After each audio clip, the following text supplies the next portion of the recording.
Fair use.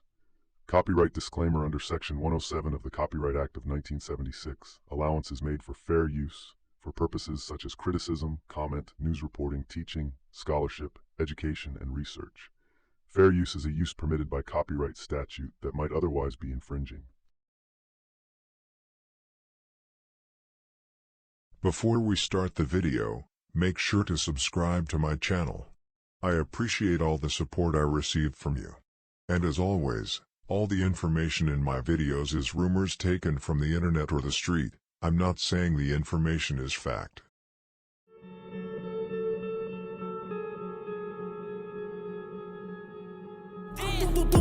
Pick your mans up. Yeah, just because people used to come through shooting at us every day. Yeah, this block, words can't even explain, man. Can't even explain.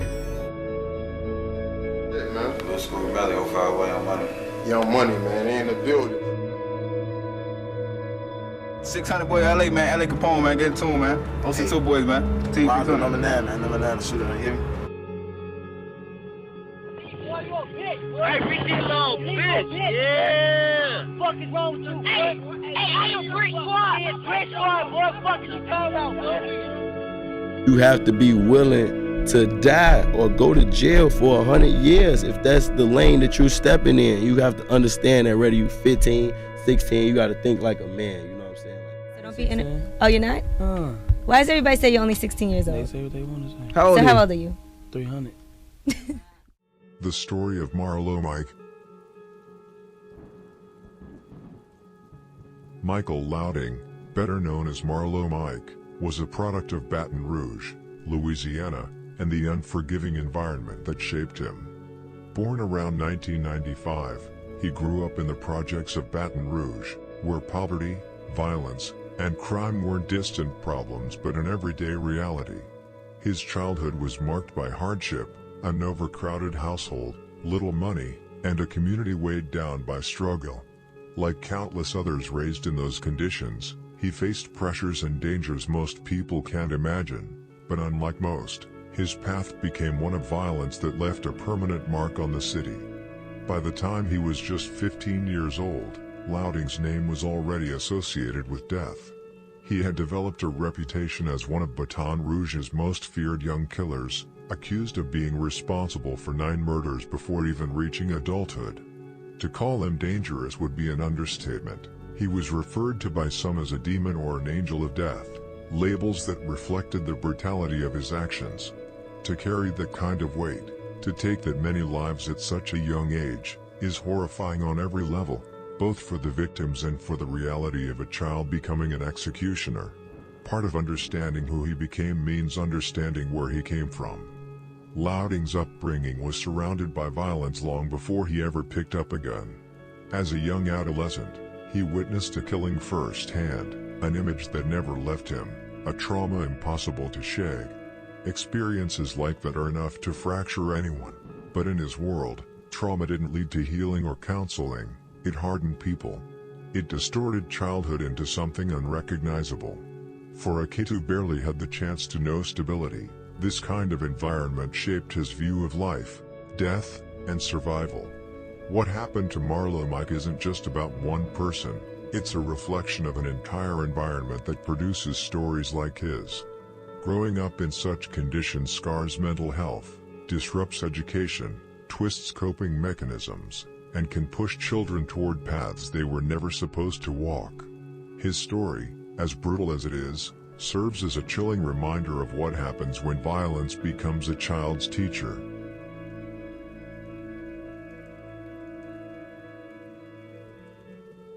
Michael Louding's nickname, Marlo Mike, came directly from the infamous character Marlo Stanfield in The Wire, a cold, calculating figure known for both his body count and his ability to outmaneuver the police. The nickname wasn't just given at random. It reflected the path he was already walking. In school, Louding struggled almost from the start. His academics were weak, and given the circumstances of his environment, this wasn't unusual. Kids growing up in poverty, surrounded by violence, often find it difficult to focus in the classroom when survival is the more pressing concern. Still, there were glimpses of potential. At one point, he attended a military-style program designed for troubled youth. The discipline and structure of that environment gave him a brief sense of stability. It provided a routine, something he hadn't known before, and for a while, he managed to do better. But the program was temporary, and once it ended, Louding was thrown back into the chaos of the regular public school system. Without the structure, his progress collapsed. Eventually, he was expelled from middle school after being caught with a gun on campus, a decision that pushed him even further away from any kind of normal adolescence. Mike had a reputation for anger issues, but according to family members, he wasn't always violent. They described him as a boy who didn't lash out physically at others, at least not in his younger years. But time changed him. The older he got, the more he spiraled into the streets, and the more the streets shaped him. His juvenile record grew quickly, filled with run-ins with the law. His mother saw the signs and was worried. Mike admitted to her that he heard voices in his head, something she desperately wanted him to get help for. But he refused, rejecting the idea of treatment or intervention. As his world grew darker, he found a mentor and father figure in Baton Rouge rapper Lil Boosie. By the age of 14, Marlo Mike was living with Boosie, who legally became his guardian. The relationship between the two was complex. Boosie saw him as a son, while the streets viewed him as something else entirely, Boosie's alleged hitman. Even as just a teenager, Mike had already built a reputation as a stone-cold killer, someone who carried out murders with a level of detachment that terrified both his enemies and the community around him.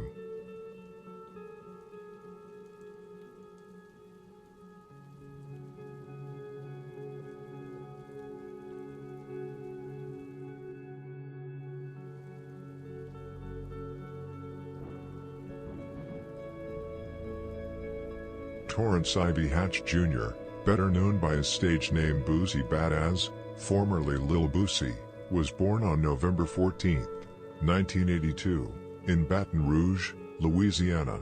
A central figure in Southern hip-hop, Boosie came up in the 1990s as part of the rap collective Concentration Camp before striking out on his own with the release of his debut album Youngest of the Camp in 2000.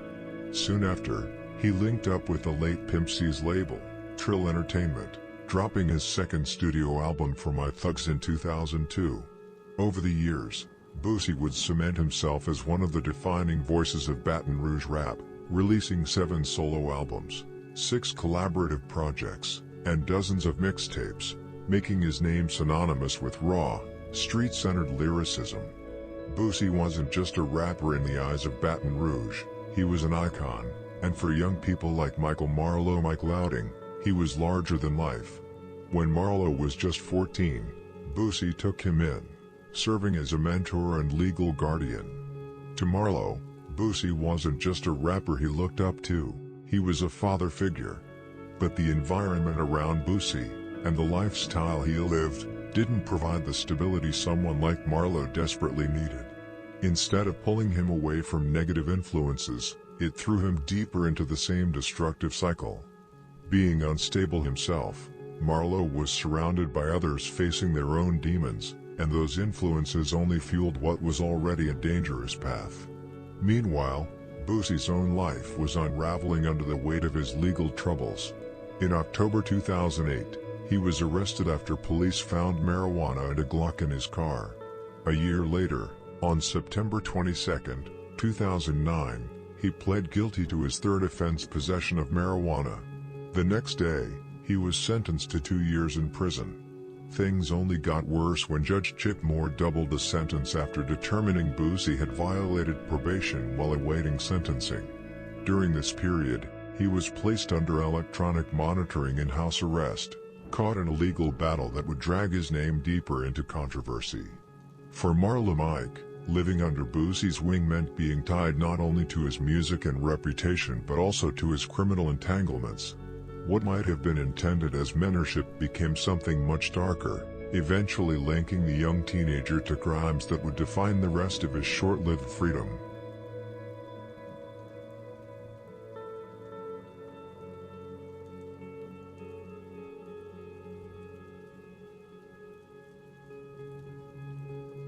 Michael Marlo Mike Loudon grew up with constant run-ins with the law.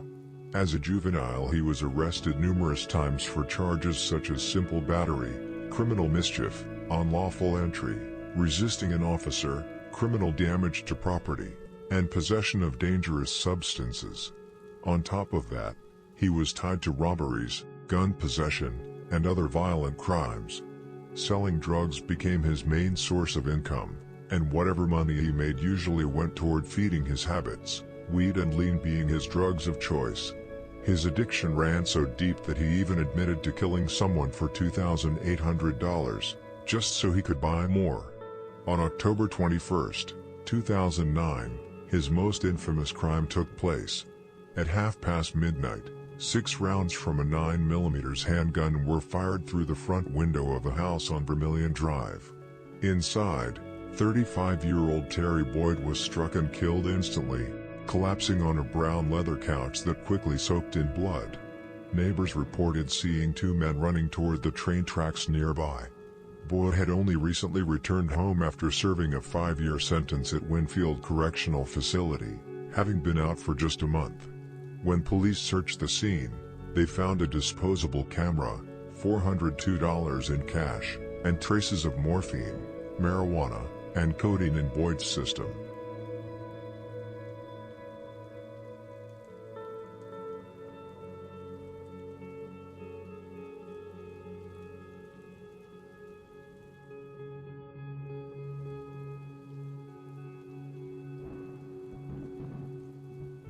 The murder of Terry Boyd quickly spiraled into something far bigger than just another killing in Baton Rouge. Lil Boosie himself was charged with first-degree murder, prosecutors alleging that he had ordered Boyd's death for $2,800, a hit carried out by Marlo Mike. According to their case, it was the act of a teenage hitman tormented by the voices in his head, voices that screamed one command over and over: kill.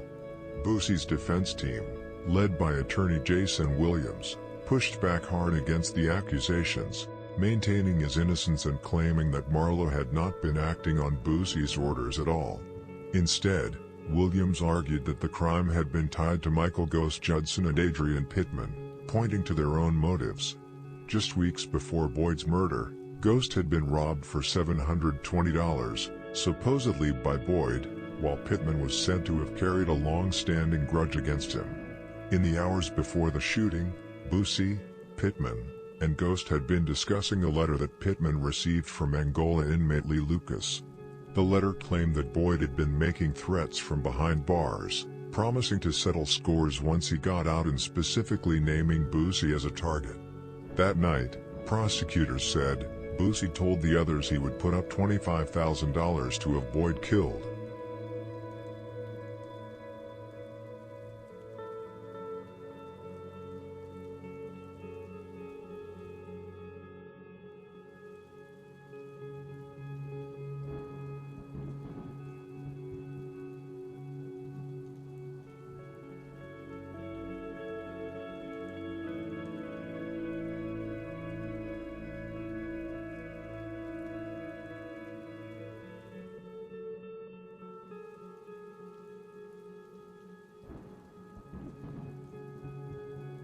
Later that night, Adrian Pittman drove Marlo Mike and Michael Ghost Judson to North Stevendale Road, near Vermilion Drive. Pittman stayed close in his van while the two went to track down Boyd. Once Ghost spotted him inside the house, Marlo opened fire through the window, striking Boyd and ending his life instantly.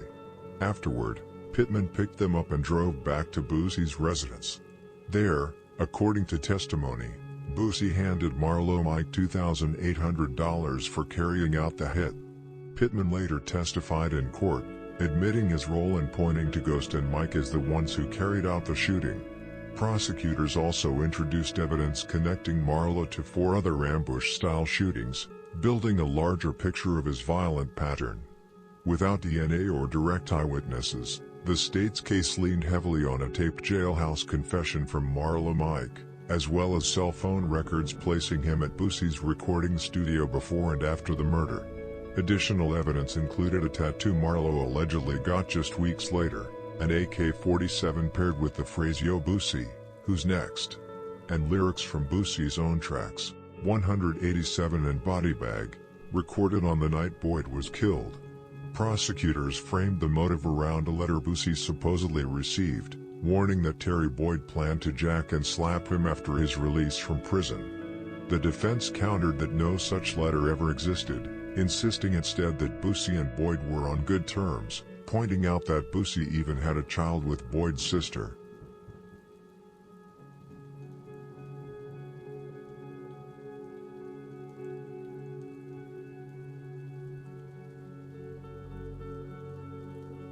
Beyond the murder of Terry Boyd, Marlo Mike was tied to 5 more killings, all committed within a 14-month window, a spree that left a bloody mark on Baton Rouge.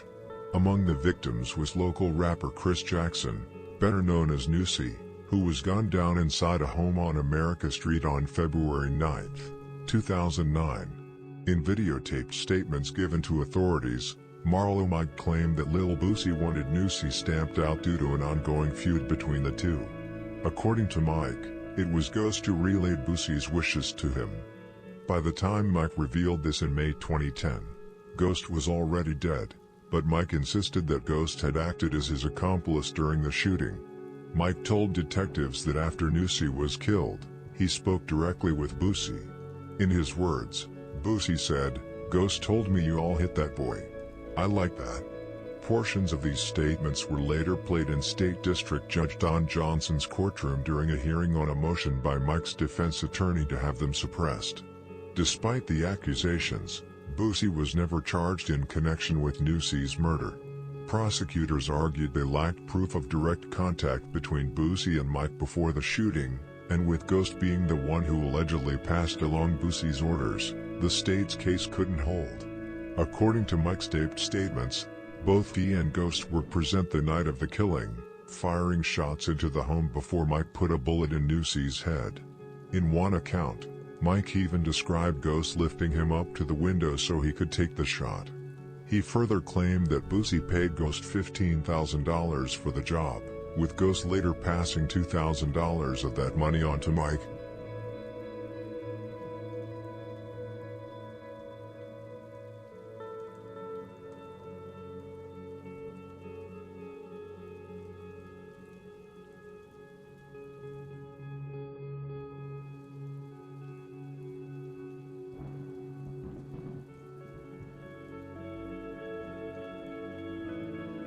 Marlo Mike later recanted his confession, claiming crooked cops forced it out of him by threatening him with lethal injection and jail time for his mother and stepfather.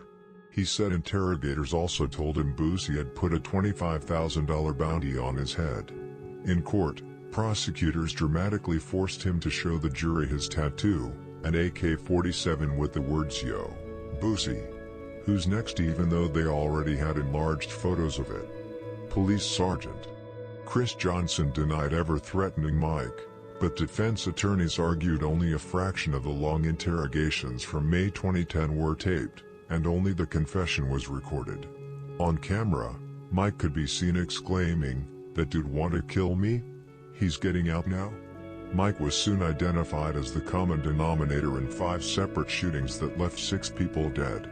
He was charged with first-degree murder in the deaths of Terry Boyd, Nusi, Marcus Thomas, and Charles Matthews, along with Darrell Bleak Milton, plus second-degree murder in the killing of Michael Smith.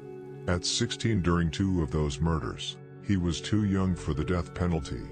As his attorney put it, "He's a kid." The prosecutor countered, "He's an adult in the eyes of the law."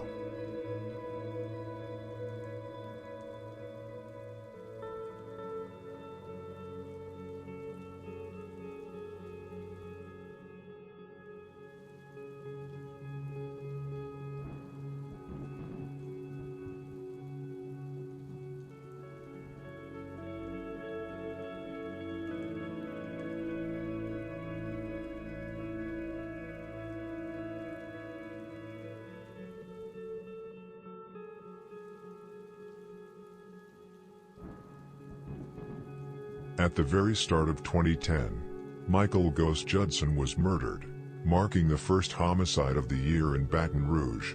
The shooting occurred within the first 30 minutes of the new year on the 3300 block of Charles Street near Acadian. Ghost, 22, was shot multiple times and later died at a hospital. Police could not determine a motive, though they suggested a possible argument prior to the shooting, and no suspect was ever identified. Witnesses nearby initially thought the gunshots were firecrackers. Ghost's mother, Zellarice Judson, remained in shock hours after receiving the news. "He was the kind of kid that always did what I asked. He had a lot of friends," she said. "Michael was the seed of my life. When they took Michael, they took everything. I wish my child was here." She added that healing would take time, but she would never rest until justice was served. Ghost had just celebrated his birthday a few weeks earlier.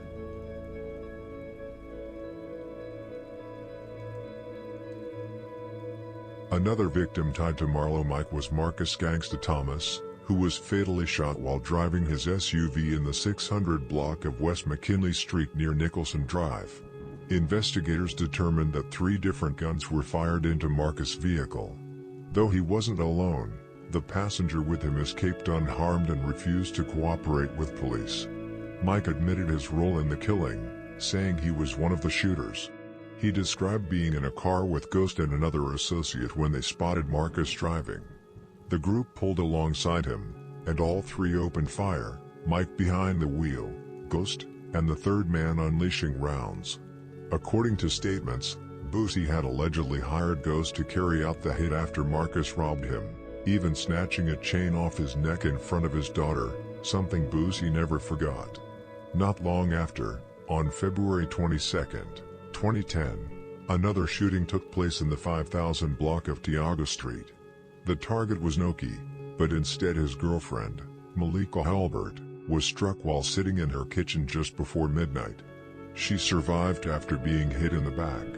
Noki was inside the house at the time, and investigators believed he was the intended victim. Less than 2 weeks later, on March 6, the same residence was hit again, this time with Eddie Stewart and Ryan Carroll alongside Noki. Then, less than a month later, both Noki and Daryl Bleak Milton were killed in a separate shooting. Ballistics linked shell casings from all 3 incidents together, tying them directly to the same circle of shooters. Police later alleged that the hit on Noki had been ordered by Reginald Youngblood.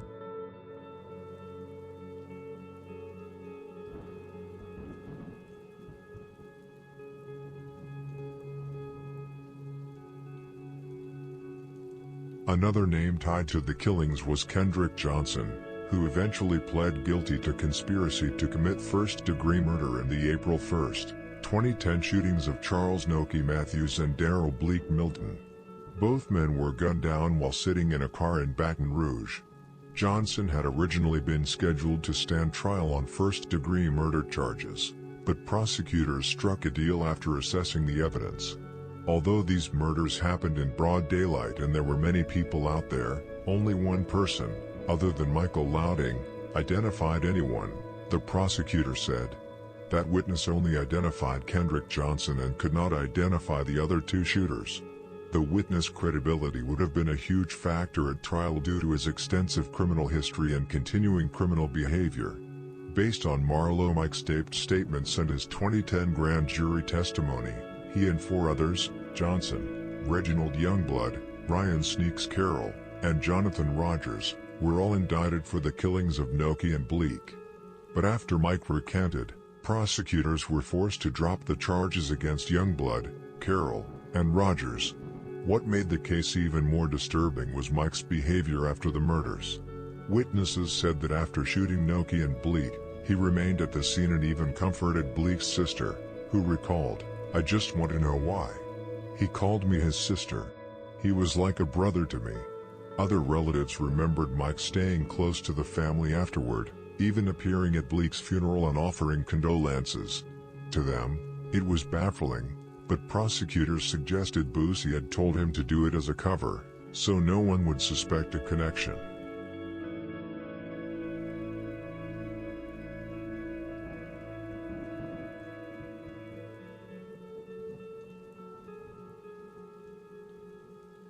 Daryl Bleak Milton's death cut even deeper because he had once been one of Boosie's closest friends.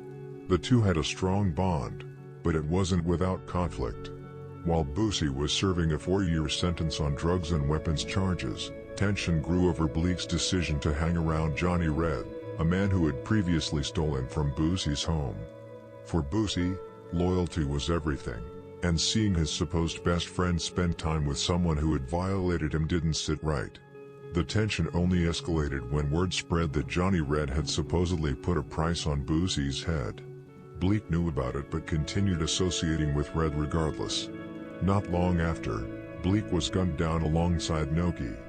Whether Boosie had any role in arranging his death has never been proven, but the possibility lingered, and some believed it may have served as a motivating factor for Marlo Mike.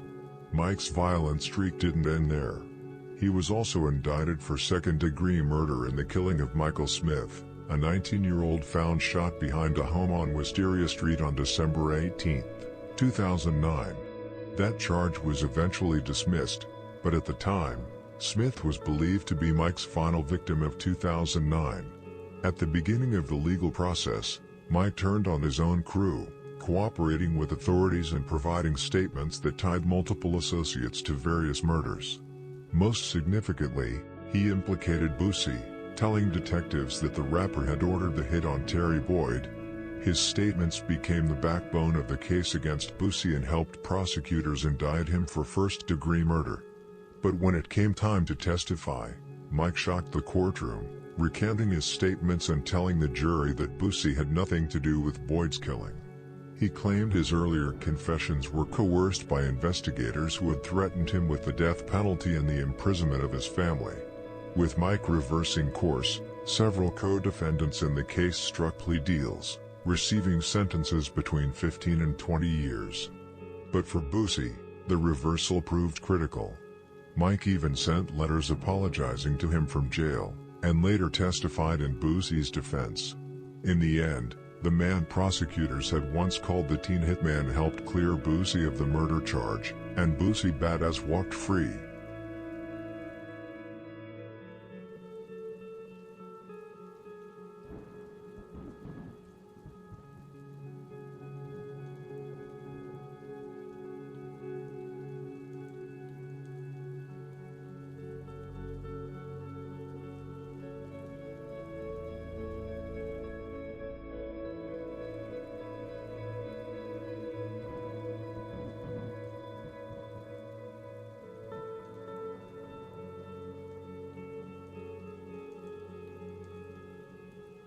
After Marlo Mike's conviction on April 26, 2013, the trial court originally scheduled his sentencing for September 12, 2013. However, the date was later moved up to July 9, a decision that sparked heavy objection from the defense.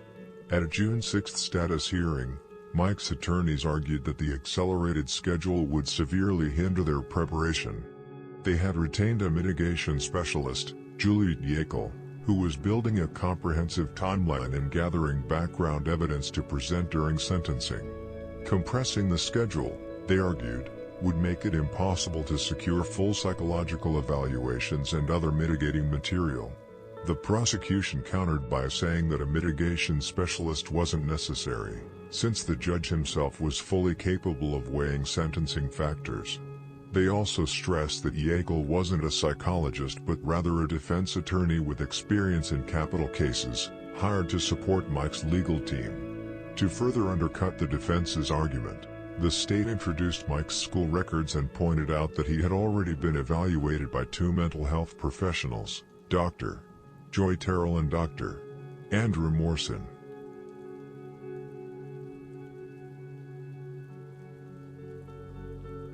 The court ultimately stuck with the July 9 date, rejecting the defense's repeated requests for a delay. The judge emphasized that a pre-sentence investigation report, PSI, had already been ordered and that he needed nothing from a mitigation expert. While he allowed both sides to introduce mitigating evidence under House Bill 152 and offered to sign orders for additional school, medical, or criminal records, he refused to push sentencing back. As a small concession, The court extended the time frame for filing a motion to reconsider, so the defense could continue pursuing mitigation after sentencing. On July 3rd, defense attorneys again argued that the PSI was inadequate because it evaluated rehabilitation only from a probation and parole officer's standpoint, not that of a psychologist. They pushed for more time to secure a psychological evaluation, but the court denied the motion. At the July 9, 2013 sentencing hearing, the state called Major Michael Vaughn of Louisiana State Penitentiary's investigative services. Vaughn testified about a letter Mike had mailed to Boosie 3 months earlier, on April 9, 2013. In it, Mike reminisced about them good old days, F-hoes, smoke and perp, clubbing, which the prosecution used to undercut the defense's argument that Mike was remorseful or deserving of leniency.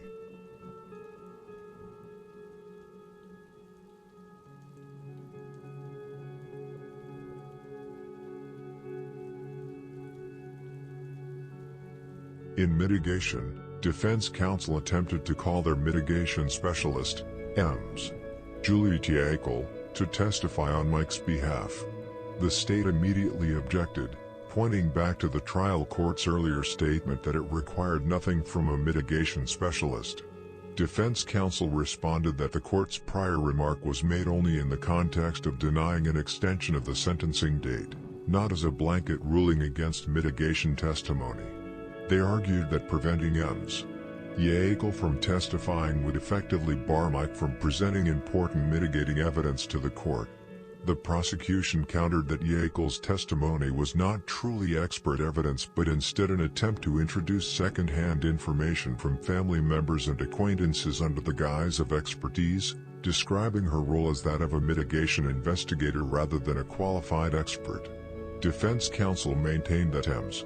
Theatrical's background and training made her qualified to testify as an expert on mitigating circumstances in capital cases, and, alternatively, that she should at least be allowed to testify as a lay witness about her personal knowledge of Mike's history. The trial court rejected this argument, making clear that it was not interested in hearing Theatrical's credentials, professional background, or the general work she had performed in preparing Mike's case. Instead, the court explained it only wished to hear from witnesses with direct, first-hand knowledge of Michael Louding's life and character. As a result, Ms. Theatrical was permitted to testify only in a limited capacity regarding a few steps she had taken to investigate Mike's past, but she was barred from offering her own conclusions or expert opinions. Ultimately, most of her statements were excluded after the state successfully objected to them as hearsay from a non-expert witness.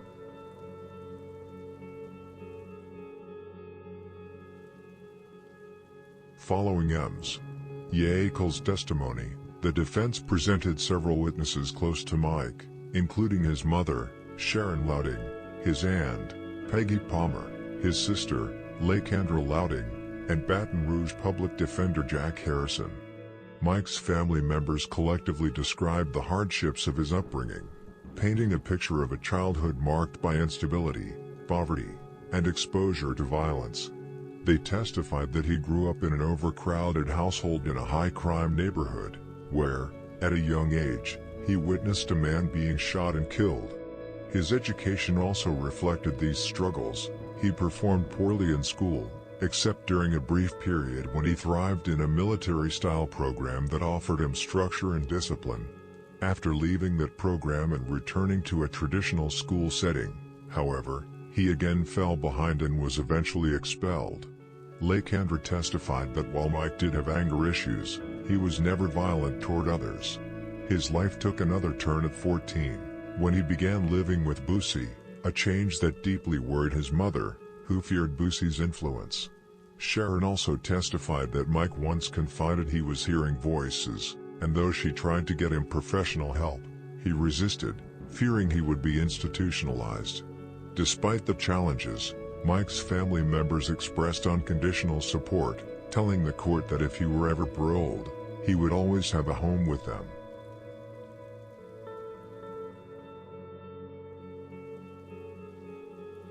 Jack Harrison testified and briefly recounted Mike's history within the juvenile justice system.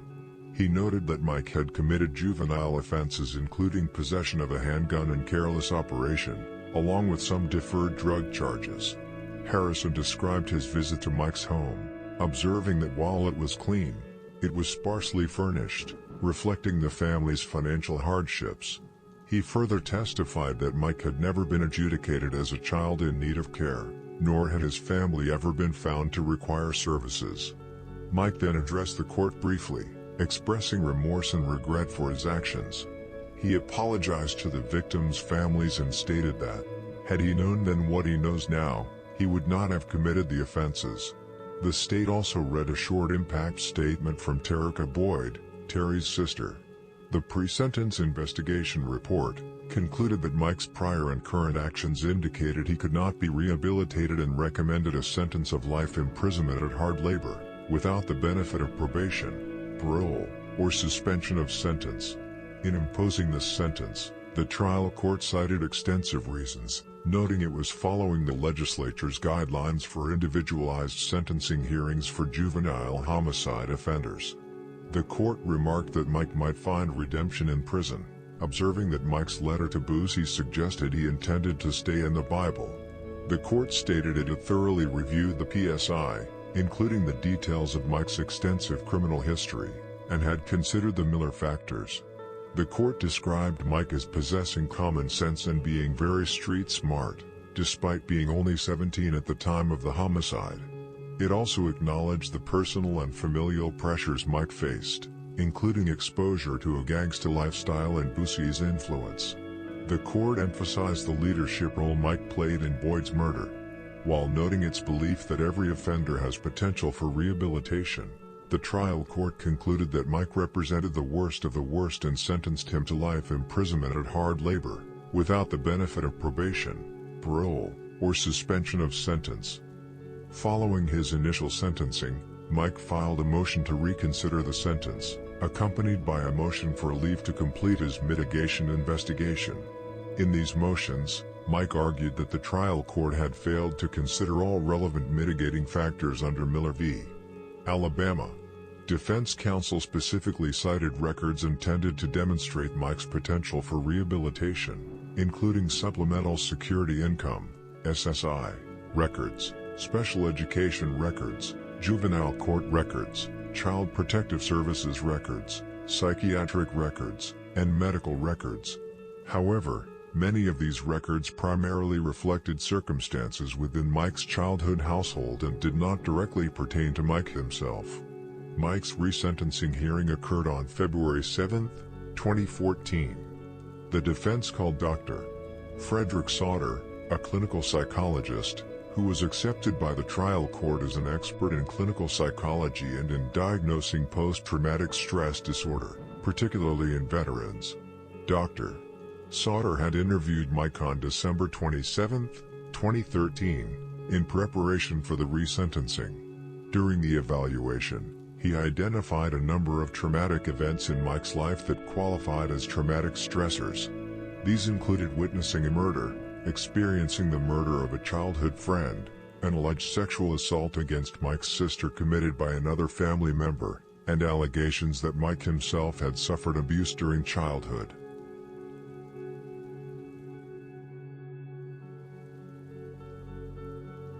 Dr. Sauter testified that in situations where individuals experience traumatic events, their vulnerability to PTSD is mitigated when they have social support. From his interview with Mike, Dr. Sauter believed that Mike likely lacked consistent support from his biological family. He further explained that individuals suffering from PTSD often turn to substance abuse as a coping mechanism to avoid confronting past traumas. Dr.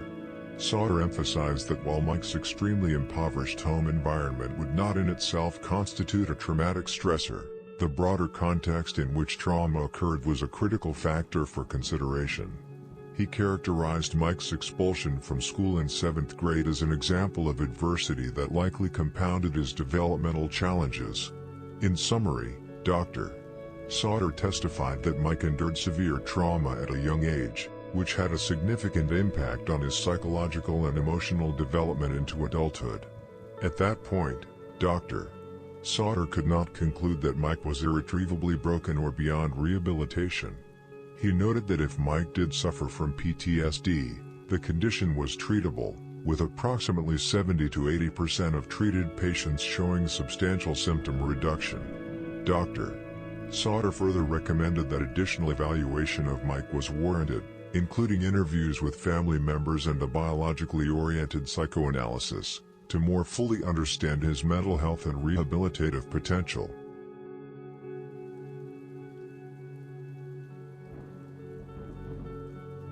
In resentencing Mike to life imprisonment at hard labor, the trial court again articulated extensive reasoning for its decision. The court first referenced the evidence presented at trial concerning Mike's involvement not only in the instant homicide but also in several other violent acts.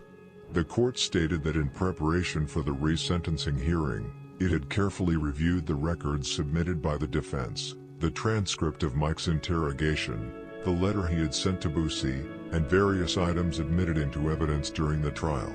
The trial court noted that Dr. Sauter, Mr. Harrison, and M'(S) Yekel had not been present for any portion of the original trial proceedings.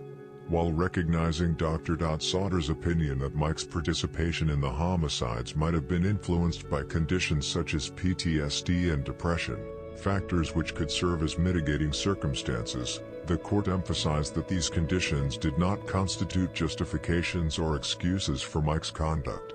The court specifically found that nothing about the circumstances of the Boyd homicide correlated directly with the potential stressors identified by Dr.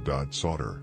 The trial court concluded that it could not establish a clear nexus between Dr. Sauter's psychological findings and the criminal acts committed by Mike.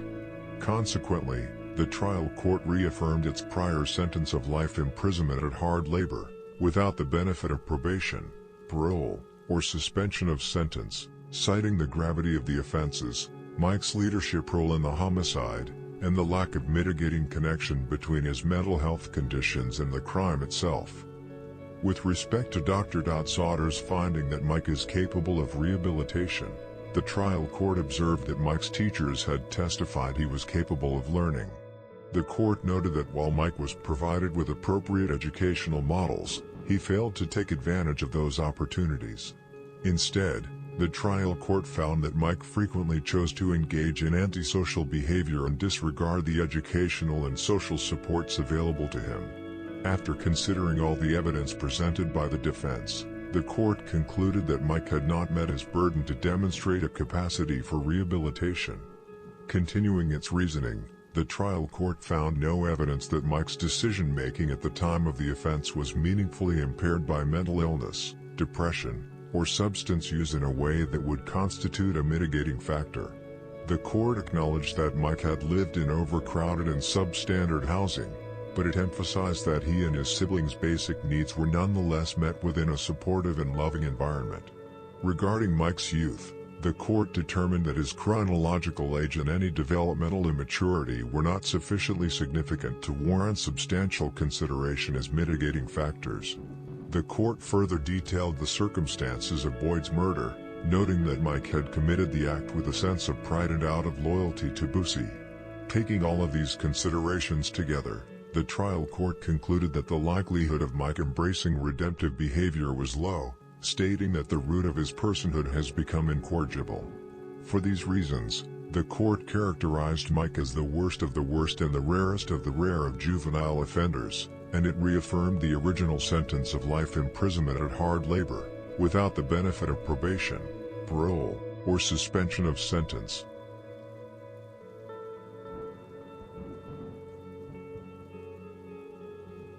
Again, the sole issue raised by Mike in his motion to suppress concerned whether the videotaped recordings of his interrogations provided any proof that his Miranda rights had been read to him at any point during questioning.